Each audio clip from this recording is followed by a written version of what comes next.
Downsizing of the federal government continues tonight. Hundreds of weather forecasters and employees at the National Oceanic and Atmospheric Administration fired Thursday. The cuts are happening in two rounds and amount to about 10% of NOAA's workforce.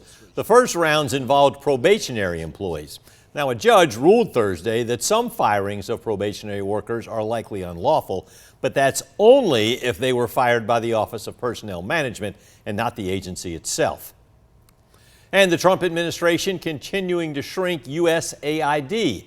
Thursday, the State Department ended more than 90% of its USAID contracts. That includes one with a nonprofit in Georgia.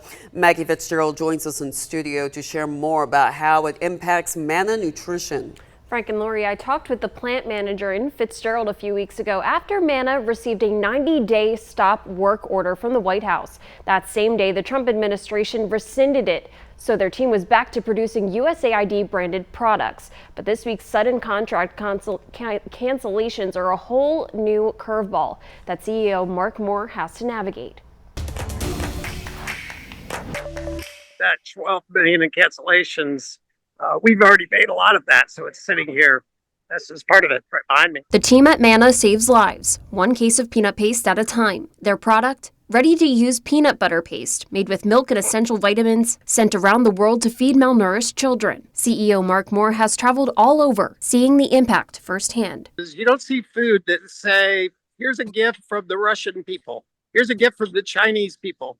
But you do see food that says this is a gift from the American people. USAID, their primary customer, helps fund their production to then distribute overseas. On Wednesday, Moore got word that USAID terminated several of its supply contracts. That officially cut 35% of the plant's orders, totaling $12 million in product already boxed and ready to ship out. If you don't get our ETF when you need it, then these kids will die. You know, if you and I, Maggie, miss a meal, it's not the end of the world, but these kids, if they miss a meal for a day or two, then they're in a fragile state where they won't make it. He says an estimated 400,000 children are expected to lose access to the life-saving product. But in the meantime, Manna has shifted their focus to minor customers like UNICEF and World Food Program. Our hope is that sort of right-headedness will prevail, and they'll see that this is food aid, there's no corruption, or there's no problems with this particular product. But if it doesn't change, then yeah, we're in trouble. And so far, Moore says he doesn't have any layoffs planned for his workforce of 136 employees, but he says the company will not survive long-term if these cuts continue. Back to you. Thank you, Maggie. Senator Warnock also took to social media this week to voice his support for Manna. He is urging the Trump administration to restore Manna's contracts and, quote, protect rural jobs and Georgia farmers.